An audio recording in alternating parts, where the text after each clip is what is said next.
Hi, thank you so much for coming. I hear that we were competing with Jerry Springer, so all I can say is you are a select small audience of good taste, and I'm sure Jerry's doing amazing things in a room somewhere else, but we're delighted that you've come here to listen to a really esteemed panel. My name's Gabby Logan, by the way, and I'm a broadcaster for the BBC. I cover a lot of women's sports, and alongside me to discuss women's sport, because it's been an incredible 18 months, I think, for women in sport, for women's sports, the coverage of women's sports.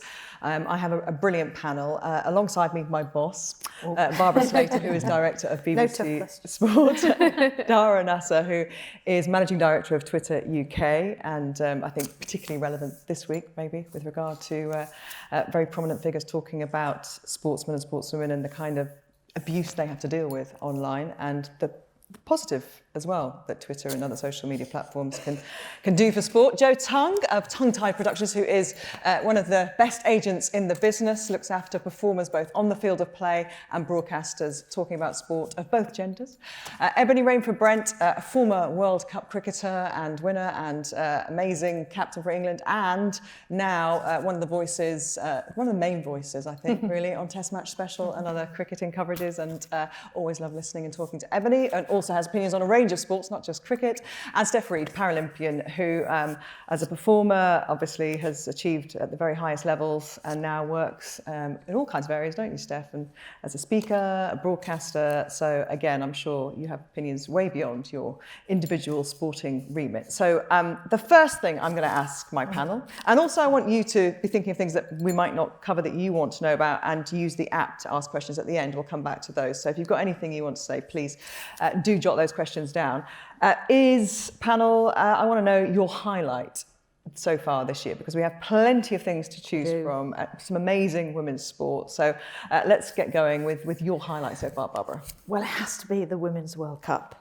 England getting to the semi-final, and the absolute extraordinary impact that tournament had, and the audiences that loved to watch it and came in enormous numbers. And I just think a few thresholds were passed with that event, and hopefully it will leave a great legacy as well. Women's World Cup certainly has broken many records, which I'm sure we'll discuss in terms of viewing and the way the whole competition was perceived. Dara? To be boring, I'm going to echo that. I think for all the reasons Barbara mentioned, but also I think it represented an inflection point actually in women in football specifically, but maybe bigger, women in sport. Actually, we've seen on Twitter now, football is the #1 interest, basically, we see in the UK.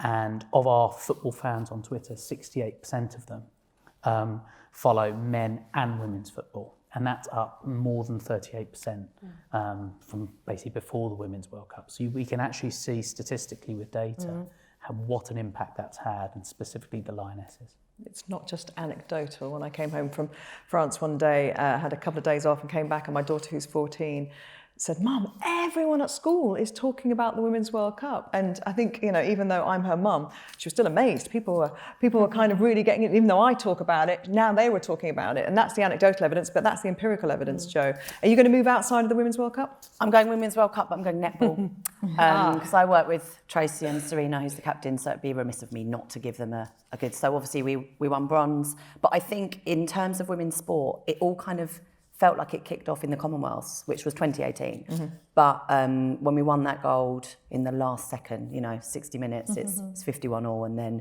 literally the last second. And it was 5 a.m. our time. We beat the Australians on home turf. And there was, I think it was 1.6 million at 5 a.m. and then throughout the day. And I think that really kicked everything off. And then to back that up, obviously it was to come back from the disappointment of losing in the semi, the next day to come back and win that bronze, it was really special. And just there was another one that I was thinking, so Emma Hayes is the Chelsea football manager, and she gave birth in the off-season last summer. And there was a moment when she came back, and it was on the Women's Football Show, and she was doing her post-match interview, and she was holding her baby Harry. And I just thought I'd never seen that as a child growing up. Like, this amazing woman, she's the manager of Chelsea, one of the biggest clubs in the world. And she was just carrying her baby in post-match, and I thought that was really, really important. Good stuff. Ebony? I'm going to football, but I'm going to go slightly different to you guys. I'm not actually a big football fan. I watched a lot. I went to the netball. I went to the football, go to the Ashes, etc. But I think sport for me is what it makes you feel when you're there. And I made the decision to take the trip to Paris with some mates. And I just felt that I watched the USA-Chile game, so I didn't even watch an England women's game. But it was the atmosphere. I've noticed that women's sport has a different kind of crowd. It's much more family friendly. I enjoyed every single moment. There was a lot of sort of chanting for Chile, the side. Chile, oh, you were there. I think you might have been covering that match. And then even afterwards, I stayed outside, had a drink outside with lots of the fans. And I don't know, it's one of those that touches you, that it reminds you sport is what it makes you feel. And being there for that experience, seeing a packed house as well, it was completely filled. It kind of just filled me with that excitement for women's sport. France played the majority of their games in that stadium, the Parc des Princes, in their group stage, and it's about 48,000 capacity. I think it's where France used to play their international rugby back in the day, and it's a really lovely area of Paris where Roland Garros is just around the corner.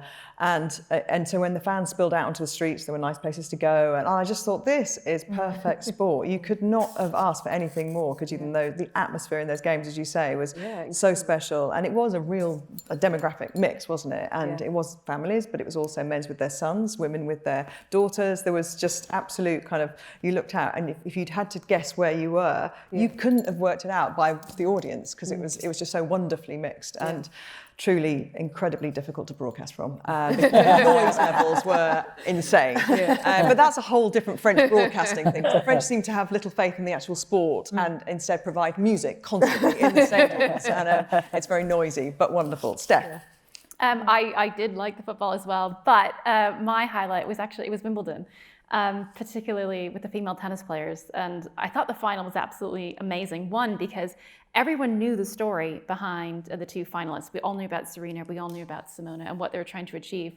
But I really loved it because you just had two athletes with totally different styles that were big superstars. And I think it's really important for me as an athlete growing up. Often, people will perhaps point to maybe one female athlete role model as kind of the token, well, look at this person, but it's not enough because we're all different. And again, you saw two totally different styles of play, two totally different paths and routes to success. And I just think it's great. We need to have that variety because nobody fits one mold.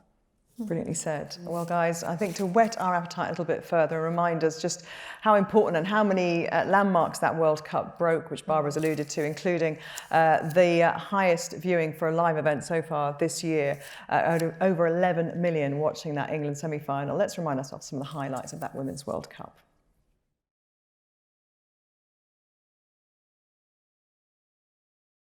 That was the opener for the World Cup, Miss Banks doing that for us, which I think just lent a really incredibly useful and energised way to start that tournament. There's a story behind that, because FIFA normally give you a set of titles, and the titles were not, we're youth-facing, and we had to get special permission and explain why, and because it was part of an overall campaign.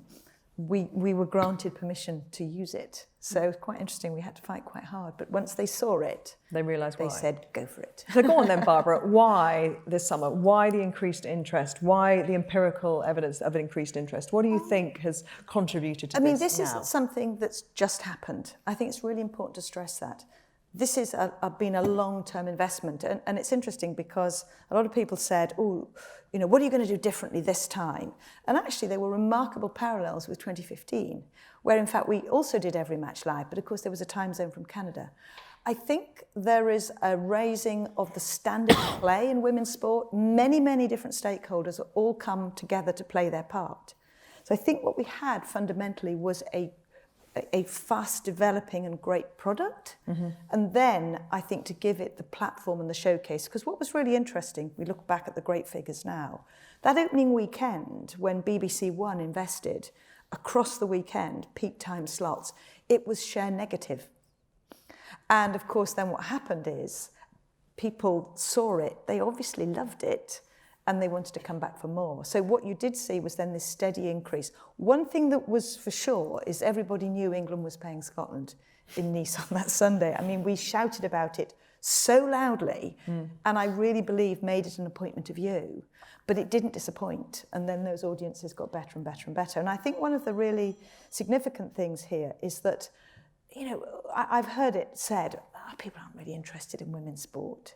I just think nobody can ever say that again. But I want to touch on one of the things you said at the beginning there in terms of the performance levels, which are really important. Because nobody, we said this when we launched this whole campaign back in the spring, and one of the most important things, I think, as former athletes, is that you want the sport to shine and be entertaining, and therefore the athletes themselves have got to buy into that, haven't they? Yeah, and I think it's a kind of a cyclical nature, really, just in the sense of the more people see it, the more investment goes into the sport, the more standards go up because there's more investment in performance measures. You know, I've retired sort of 7 years ago, and the levels have gone through the roof. And athletes do buy into it. They're very much aware now that their profiles are up there. So in terms of future careers, there's opportunities. But the one thing that really strikes me the most, I work with Director of Women's Cricket at Surrey, is how much they connect with the audience. Because I think, whereas maybe for male sport, it's so developed, you know, if you're a superstar in football, you're almost now just an icon. Whereas women's sport, they still realise that they're inspiring the next generation. I think they feel they're part of the movement. And so it's been really noticeable that after every game, even if the girls have unfortunately lost, I might get sacked soon, but they've lost the last 3 or 4 games, they stop and sign every single autograph. They will respond on Twitter. They're so engaged. And so I think they're very aware of this movement and not just in their own sport. They realise it's a collective across all. But I do think it's twofold. You know, we like success. We like to win. If you look at 2015, we beat Germany. You know, this was a massive moment. And then we came back from Canada, and I think off the back of that World Cup, we all felt, now's our moment. Now women's football's going to get here. And it didn't. I think it has in the last year, but 4 years ago it wasn't. And the players weren't professional then. So the players, we started winning, but we started winning visibly. So you're giving it the platform so we can see it. They've gone professional, so our standards are going up. So then we can do well in a World Cup. We are kind of competing with the Americans. But it's really important to stress here, this wasn't just England. There were 5 million watching USA-France. Because USA was so entertaining. It was so good. And the USA, obviously, you could say that was going to be the host nation V. And I think that was one of the step changes, is that what we have seen in women's sport is there's interest in a domestic team. That's something to follow. Team GB, fantastic. Actually, people loved the football, and they were watching the kind of other matches as well. And I think that was one of the most significant things around that, this sort of, if you like, this being seen as a watermark moment. Football is perhaps then separate almost to lots of other sports though, isn't it? Because football already has that ginormous platform in the men's game. And once the audience realises that this is entertaining, this is the same sport, we'll go along here. Some other women's sports are a little bit more niche. I mean, in terms of Paralympic sport, you have those 2 platforms pretty much, don't you? Every 2 years where you get those 2 huge occasions, because you don't have those championships, those races constantly in people's eye lines. I think, you know, you can look at it as a negative and, you know, you can get kind of down about it. I'm an athlete, I'm still competing in the Paralympics, and I get this very much. And the reality is, it actually doesn't matter as a Paralympian how good you are. You're not going to make your living from your sport. There's no prize money in this sport. And so it's almost forced all the Paralympians to kind of develop the separate set of skills. And one of the brilliant things, again, about something like Twitter is we now, even if we don't have that sort of media interest, you can take control of it yourselves. And the Paralympians that see this and have said, actually, I want to invest as much time in my sport as possible. This requires me to be creative and find a different way to make a living. They've latched onto this. And then you end up with a scenario now where we have a great product, one that's winning, and actually one of these really, really interesting athletes that have all sorts of different bows. You know, they've had to go down the road to finding jobs and going to school, and we have some very famous ones who've been on Strictly and done all sorts of other things. And so actually what might be perceived as a negative, I think has ended up creating a group of athletes that are incredibly, incredibly interesting. Because back in the day, you know, very few people, you know, you think you have to go back 20, 30 years, before the National Lottery, most Olympic sport was truly amateur, and people didn't get paid all year round to train for their sport. So it is only a recent phenomenon, isn't it, that people can give up jobs. So actually that adaptation is kind of what was going on before, I guess. Can we go back to the kind of launchpad, if you like, from this World Cup into this season coming up for the women's game? And that starts in a couple of weekends' time proper, and we've got potential kind of big audiences happening at the men's grounds. But there is that worry and that fear that, you know, the audiences will slip down and go back to close to what they were, which was averaging 1,000 at Gates last year. And then people's perception will be, well, it's just, you know, this is back to where it was before. So a few things. I think one really interesting. I was with the FA the other day, and they've said that they've already sold 56,000 tickets to the international match against Germany in November. And That's at Wembley. It's at Wembley. And I know that's not the Women's Super League, but I do think to maintain what is there, or what's put on this, if you like, the mass platforms, there does need to be equality. There's no question some of the WSL matches fit that bill, but not all of them yet. And it's interesting because we've also collectively made decisions with rights holders on occasions not to televise, particularly some of the women's international matches, because they were going to be so poorly presented and so poorly attended.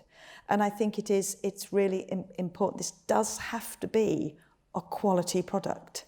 And I think, we're in a very privileged position. We've all seen rubbish Premier League matches. Yeah, but in front of many thousands of people, and I don't disagree with that.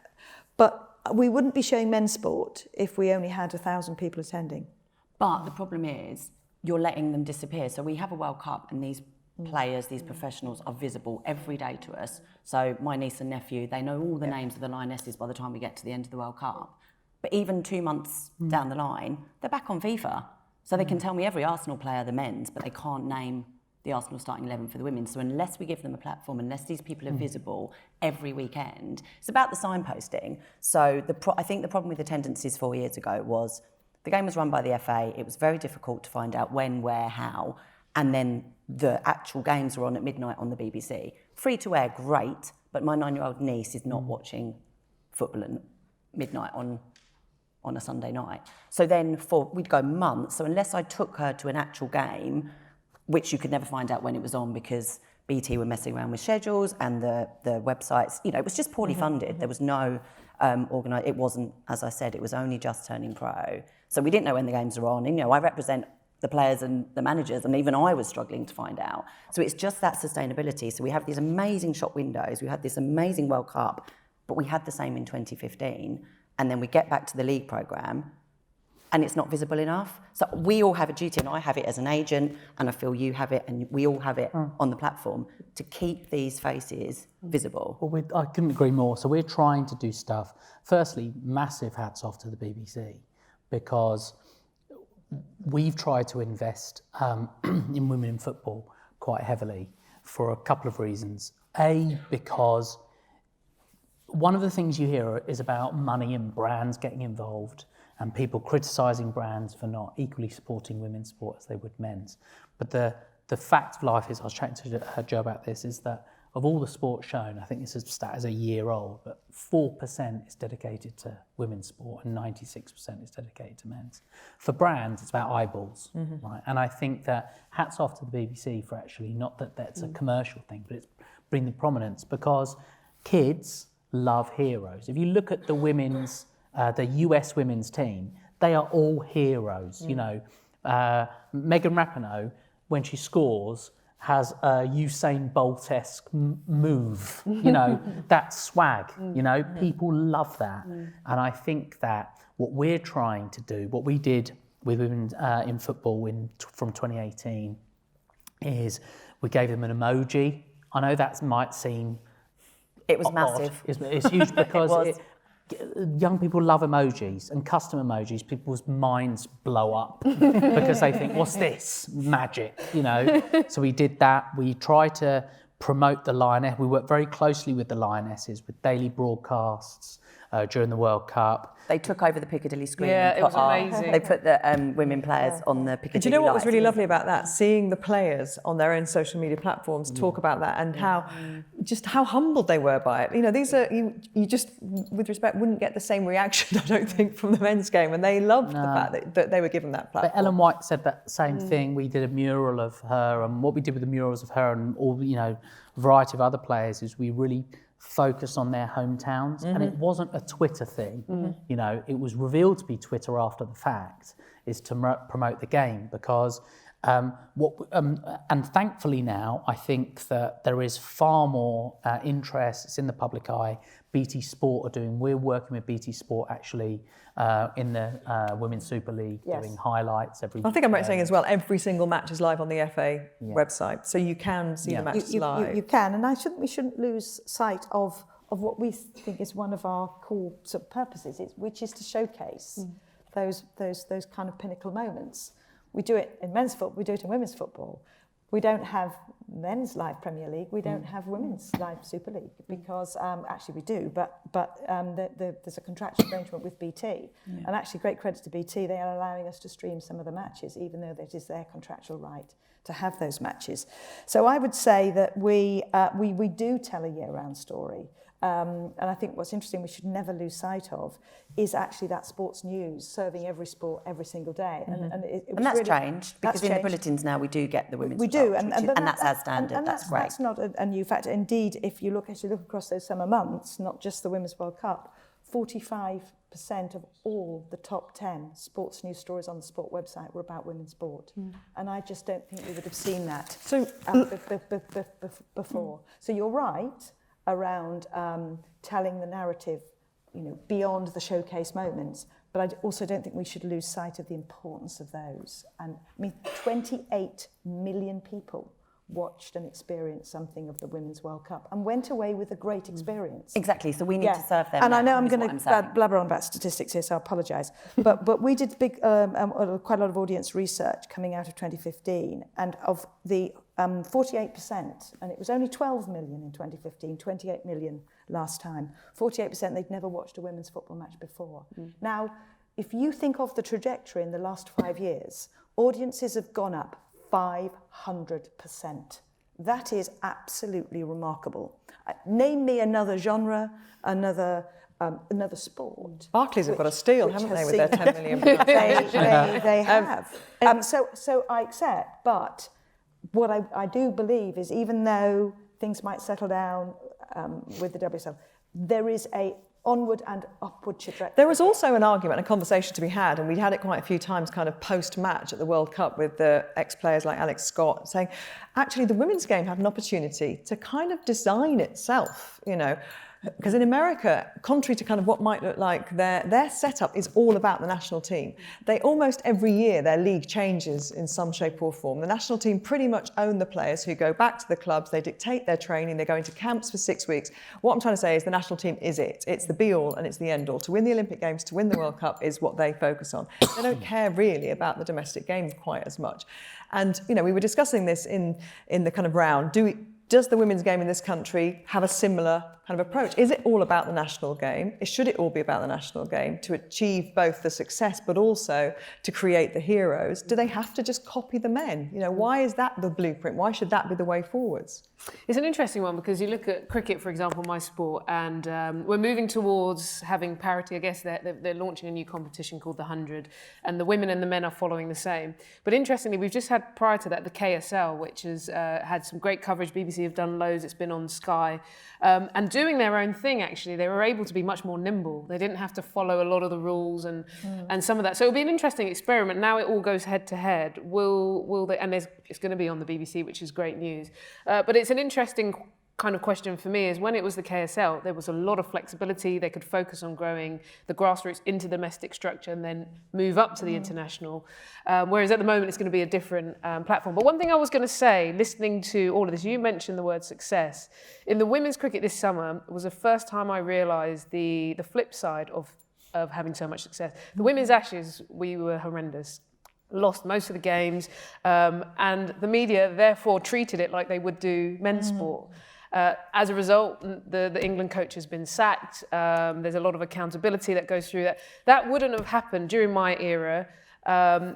No success just meant no one knew about it, and it was kind of swept under the carpet. And now we're seeing, because of that actual interest, the accountability, the awareness, players are aware they've got to keep their form up. Coaches are aware they've got to perform. And I like that. Although it's not been comfortable for our sport, it shows the flip side that now you just can't get away with poor performances. We have to be accountable. So that's a positive for women's sport. Interestingly, Steph, I think athletics and maybe tennis, I've always said, are two sports where there seems to have been parity for longer.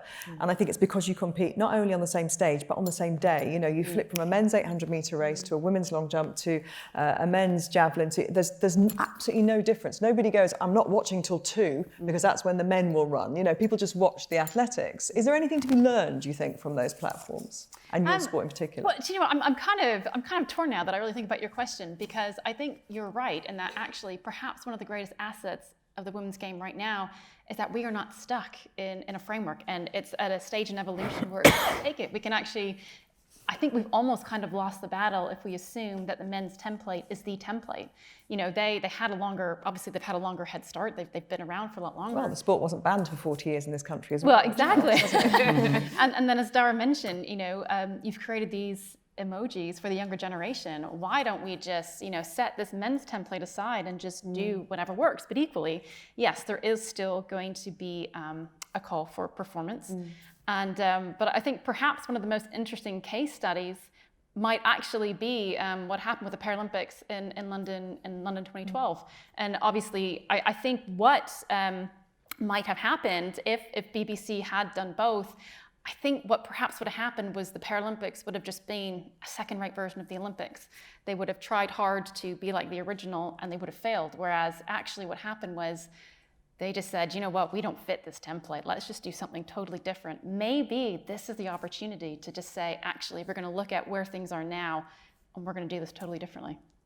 And also now we see more para races happening within Diamond Leagues, or with the Commonwealth Games there were para. There's going to be more para events, isn't there, in the next Commonwealth Games as well, which is another way that you can kind of rip up the rule book and do things in a different way. It is, and it is. It is really great when we have broadcasters give us this platform, and you kind of end up with these two minds with, you know, we'll have maybe 1 or 2 events in the Diamond League, and you'll have a set of para-athletes saying, oh, this isn't enough, we need to do more. But actually, it's great. I competed in London at the Diamond League recently, and it was shown live across the UK, which was great. And the reality is, I was on the home stretch, and I completely accept, probably nobody in that audience bought a ticket to come and watch women's amputee long jump. However, there was this amazing photo of the audience who were sitting in the premium seats watching, and every single person in this photo, I was jumping, they were engaged and they were watching. And even though they didn't come to see parasport, I guarantee not one person walked away thinking, oh, that was okay. I mean, they loved it, but until you get it in front of audiences enough, people can't love what they don't understand and what they don't see. Exactly, and that brings us nicely, Steph, thank you very much, to a little film from today's producers. Whisper have put this together today. They're a production company who specialise in sport, but particularly they've given a lot of access, a lot of coverage to women's athletes, women's sports over the last few years. Let's have a little look.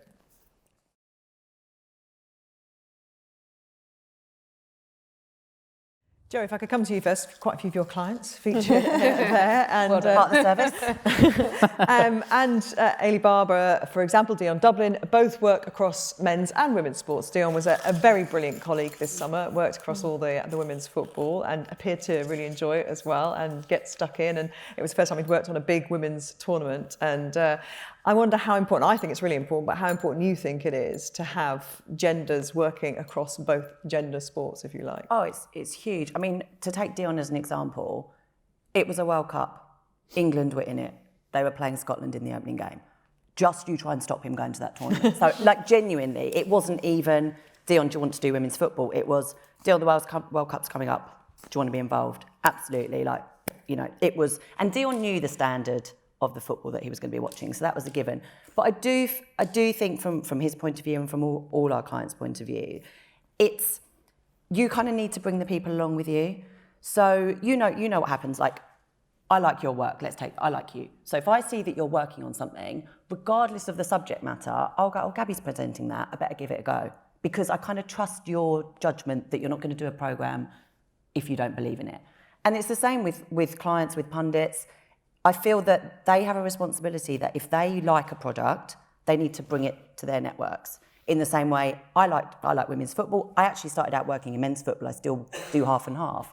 But I like women's football, so I have a responsibility to bring everyone else along and showcase it. And I think that's why it's so important for our audiences to see Dion just endorsing the product and enjoying it and treating it as a competitive tournament, not going, I'm here because this is lovely and it's the women's football. I'm just here because England are playing Scotland in the opening game of a World Cup.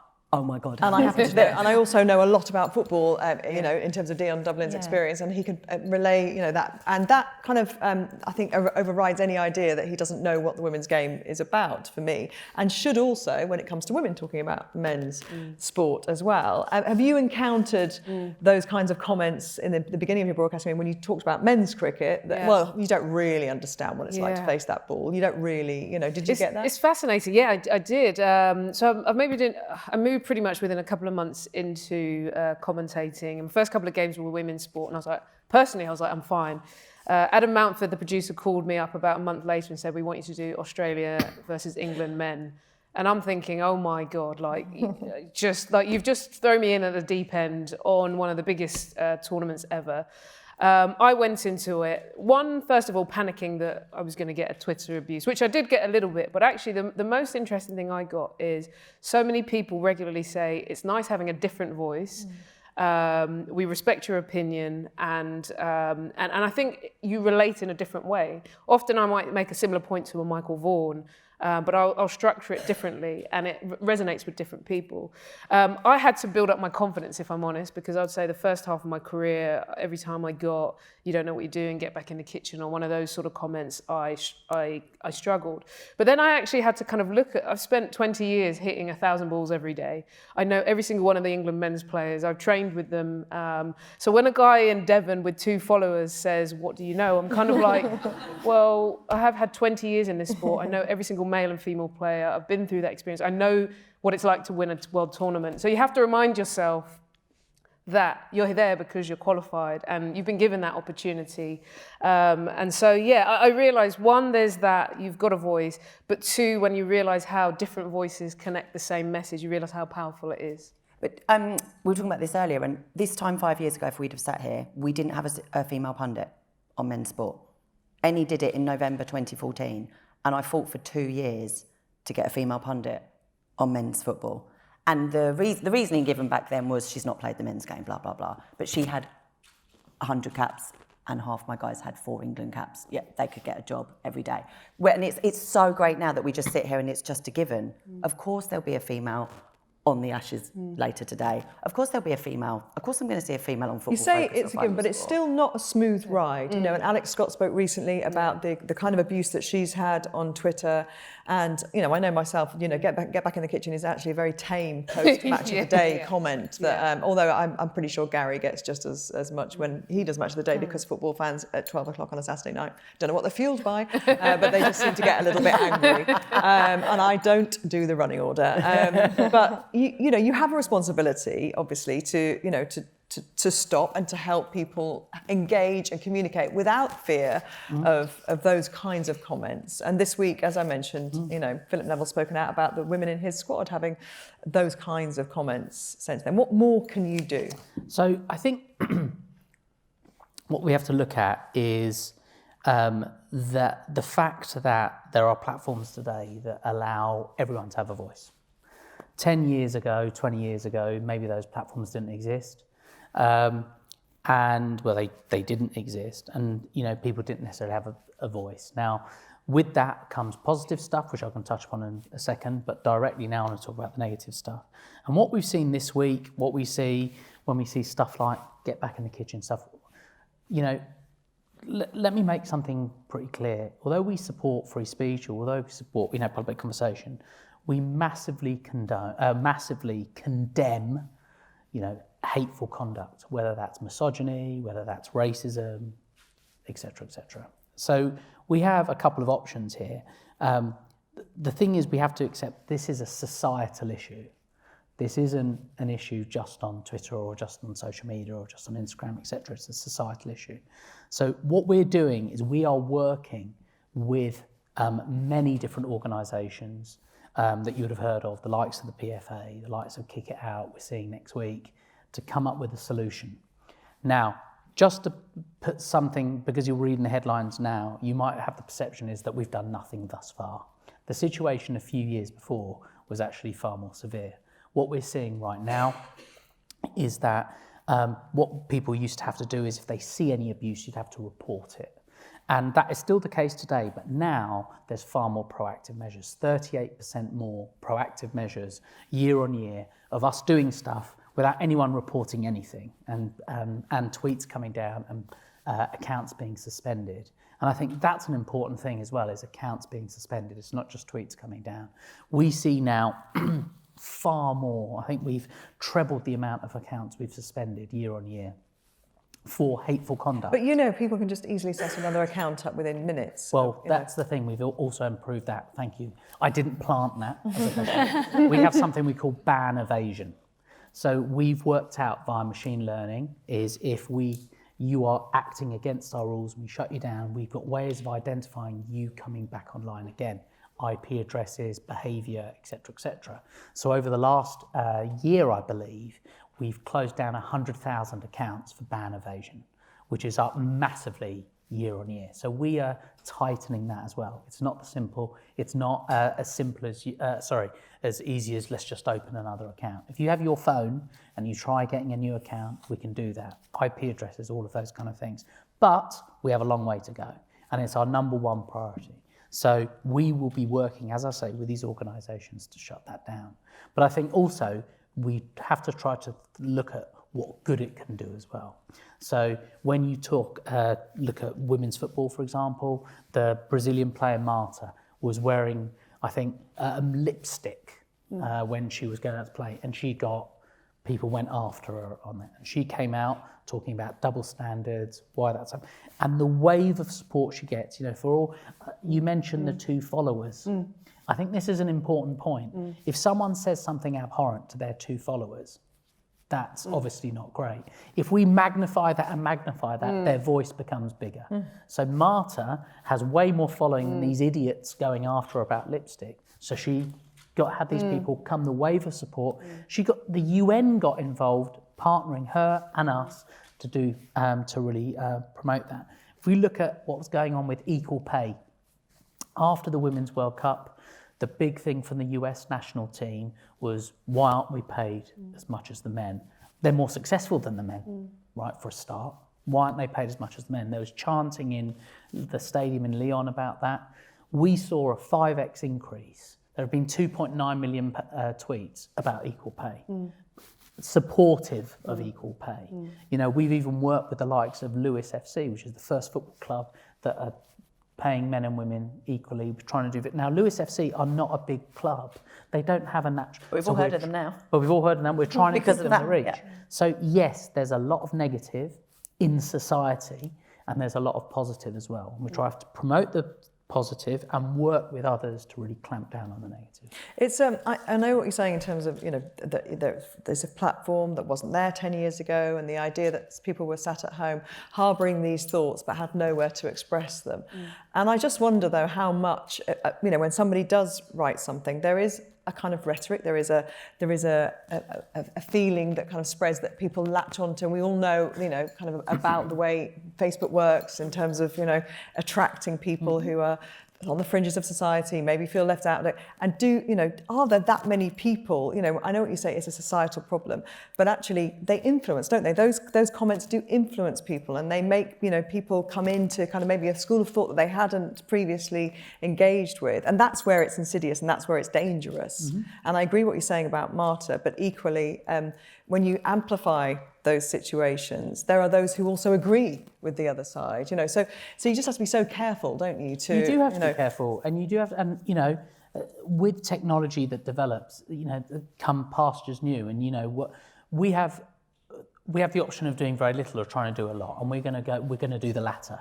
We're going to try to do as much as we can, try to understand, try to clamp down on the offenders, try to make it clear that it's not behaviour we condone. We're trying to, you know, as I say, take less onus away from the user and, you know, take that onus on ourselves. I can't comment on Facebook and what they're doing or the fringes of society, etc., etc. But what we know is the users we do have are leaned in. They're by and large hugely positive. As I say, for every negative tweet, you're going to have an absolute, you know, waterfall of positive ones. The The problem is people will focus on the negative ones, and it's press worthy. I don't think negativity is, I mean, I don't know about you guys, I don't think, when I get a negative comment that's something about what you've done on air, that's fine, everybody's entitled to critique. It's abusive. It's abusive, I think, and it's stuff, isn't it? yeah, my issue with, and I'm obviously wholly supportive of Twitter because of what, the work we've done with women in football has been incredible and Twitter have been amazing. However, we had an issue this year where one of my players was racially abused on the pitch. And then that was fine, that was being dealt with, we couldn't say anything. But on Twitter, she started getting racist abuse to the point where pictures, and it was awful. And in the end, her family called me and said, we need to stop this, something has to happen. And obviously I'm contacting Twitter, that's fine, it's been reported. But if a hate crime like that happened in the street, if someone racially abuses you in the street, you can arrest them. It's the lack of repercussion. But I think it's the panic where you feel attacked, even though they're keyboard warriors, you still feel attacked and it's a very lonely place. But it's so slow because we can't arrest them, because we have to go through a reporting process to find the IP address to even track these people down. And unfortunately, the wider media often picks up on those. Exactly, and then it becomes a story. And That's it. And it again magnifies it, and then the fringes of society.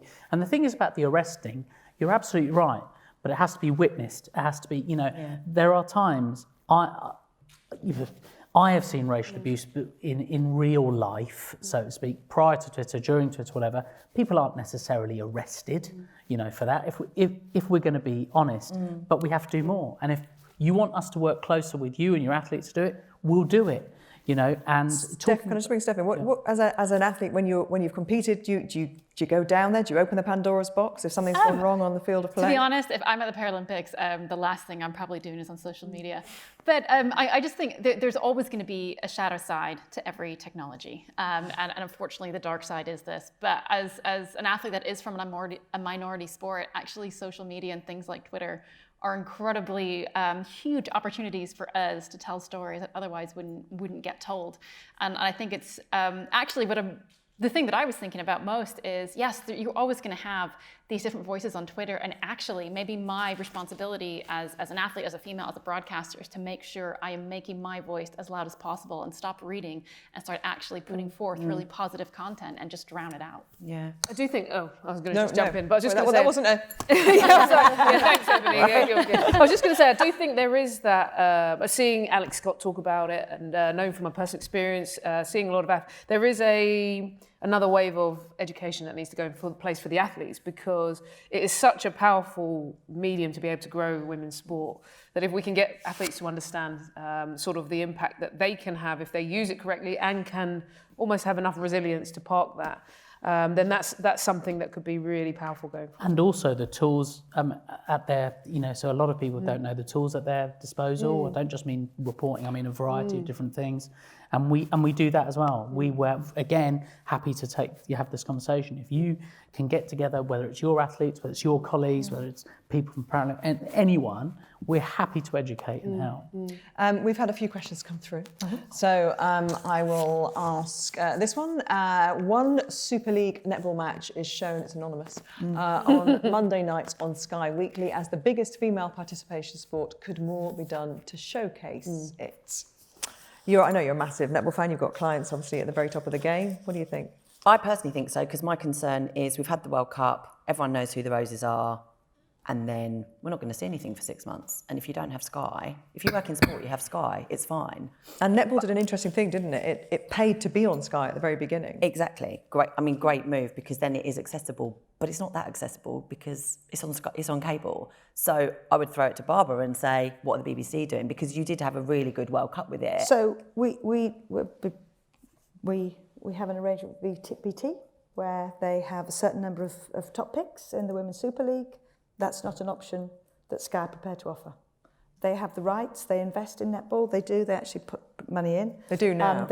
Yeah. And the fact is, if it were possible, there definitely would be an appetite. But in the World Cup, they did this really good thing where Sky hosted it, but the BBC took it, and it was the first time I think you'd both worked together, and I thought it was incredible. We worked together. We contributed equally to the production of the event, and I think the motivation for that was the growing the sport, provide a showcase, and we committed to network programs every day, etc., etc. I mean, we're up for partnerships. In fact, all our major events are in partnership.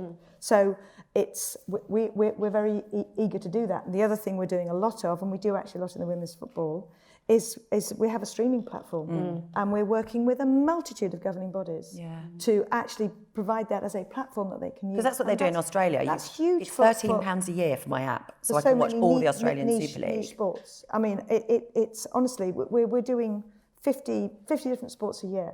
And if it's a world, European or national event, and there is a quality host feed, we will do it. We have an arrangement with UK Sport that if they invest in any event in the UK, and we will always offer to broadcast it. So it may be they do a big rights deal with another broadcast. That's great. That's brilliant. But if they can't and they don't, then we are there and will provide a streaming platform. Can I ask, I'm so interested you just said that you did that for netball because you were interested in growing the sport. Yes. And I'm just listening to that and I'm just wondering, so whose responsibility is it to grow the women's sport in the absence of a commercial gain? And you've just said you did it actually for the reason it wasn't a commercial choice, it was because we wanted to grow it. I mean, I think that's incredible. But is that, like, who do you see as a person with the responsibility to almost give it this? I think us as broadcasters do. I don't think it is the sole responsibility of the broadcast. It's many, many different stakeholders. It's the rights holders. I mean, what's really fascinating, isn't it, is that a rights holder will make a decision where they put their rights. And often it's the broadcaster that sort of kind of almost is at the receiving end, because but it is a rights holder's decision where they grant those rights, and it's very interesting because different sports will take different approaches. Well, if you look at the men's of those, sport, and I would argue very, very strongly that those sports that choose a balance between free to air and terrestrial, and if you like, satellite and pay. Well, I was about to say, it was cricket this summer. Are really sensible. I mean, look at the ECB. The ECB ran a tender process and they bundled their rights, and I would be incredibly complimentary of what they did, because what they saw diminishing audiences and diminishing interest in cricket, and they would say that. But that was partly because of their previous decision to take all their cricket off terrestrial television and lose a complete generation. We can't unpick that now, but what we can say is what they did was they said, we are going to bundle our rights in this way, and we are going to carve out a free-to-air window, and that is 10 matches of the 100 plus some 2020 internationals. And that will be free to air. And that is a governing body making a sensible balance between free to air and one thing I was just going to add in is digital clips. In cricket specifically, just getting a wicket will get mostly more hits than watching anything else. And I just wonder if more sports could be created. Watching how cricket now, every single wicket you can go on, it's on the BBC website, it's on Sky, it's everywhere. That isn't, I don't know if it can be done with netball, etc. But I don't see it in the same way. It's exactly what we should be doing with women's football, because the minute you see a bit 20 of skill, seconds, that's what we started hit. So that's what we saw with the Premiership. So the Premiership, in terms of the men's game, had been typically Sky, obviously, and then Match of the Day on the BBC, and then they would bundle off these digital rights, and it went all over the place. Yahoo had it, News UK had it. So they would make shows, and to be honest, they never really worked, because why would you watch that show when you've got Match of the Day and you're not watching it live? And actually they came to us, and to your point, I'm not saying, oh wow, look at us, I'm saying to your point, we can show goals in real time within a minute of it going out, and people love that. People love that short burst of brilliance or excitement. And we're seeing quite a few questions have suddenly started. Sorry. Three have flooded in. Alex Scott has done a great job in her role with the BBC and Sky. Should there be even more women talking about men's sport? It says presenting sport, but actually we have a lot of female presenters, so I've changed that to probably even about. more than 50%, actually. Yeah. If you look, Gabby, your good self, with Claire and Sue Barker and Hazel Irvin and Ailey Barber, and actually some new names coming through as well. And actually, if you look in our sports news, there's Sally Nugent, there's Natalie Perks. We've got a most fantastic roster of What about talent. a fairly regular female pundit on Match of the Day? Can you see? Well, I think Alex is absolutely starting to do that. I mean, it's interesting that 5 Live, I believe it is later today, for the first time, will have Karen Carney in the pundit role in football commentary. So we introduced a woman commentator for the first time in the Men's World Cup last year. And it's worth bearing in mind how far ahead we are than many other countries. I believe in the entire Men's World Cup, with the however many countries were represented with broadcasters. I think it was us, maybe Brazil, possibly the US that have women members of their team. No one else did. And so I think we shouldn't lose sight as well of how much actually we are shifting the dial. We are leading our audience. And I think we're trying to sort of tap into a collective mood, which I do truly believe is ready to see more women in senior roles across punditry, presentation, commentary and journalism. On merit. Absolutely. I want someone at a World Cup who's played at a World Cup, as we all do. I want someone on Champions League who's played in Champions League, preferably. Yeah. Quite a few questions coming back to you, Dara, about what was said earlier this week by Phil Neville, and could Twitter ever reach a stage, as Harry Maguire suggested this week, where you require users to provide ID to stem that tide of anonymous abuse? That has all kinds of ramifications for your platform, doesn't it, if people are required? Yeah, it does have ramifications. One of the things that Harry did say is you can just have no profile picture and do that.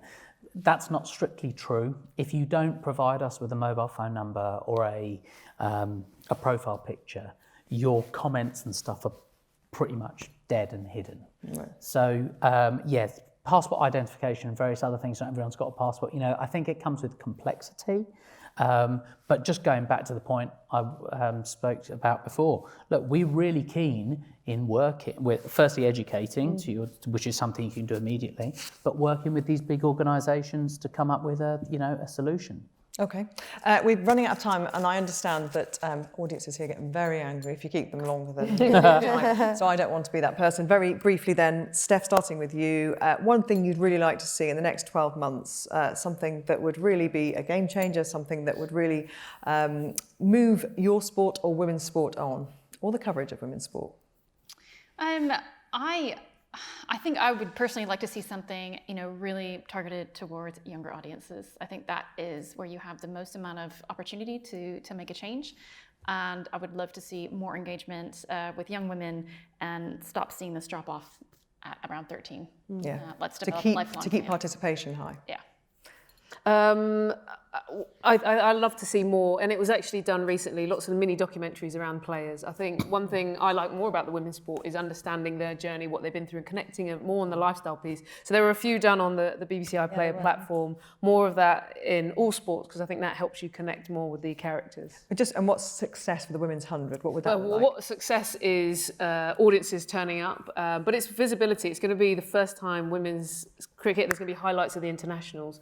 On BBC as well. So I just think bringing it back, seeing the success of a packed out Lords only a couple of years ago in the final, for me, it's just numbers, it's eyeballs. That's the first part, is eyeballs and high quality cricket. Quality cricket. If they maintain the standards that we've seen over the last few years, it will be a success. But you're absolutely right. I love learning about all sports people, but particularly because women's sport has kind of come late to the party, if you like, in terms of its visibility. I want to know more about those people. Jo. I want to see opening weekend of the Women's Super League football. I want to see it full. So we've got United versus City, and we've got Chelsea versus Spurs, and Stamford Bridge is already sold out for it, and that is going to look incredible on telly.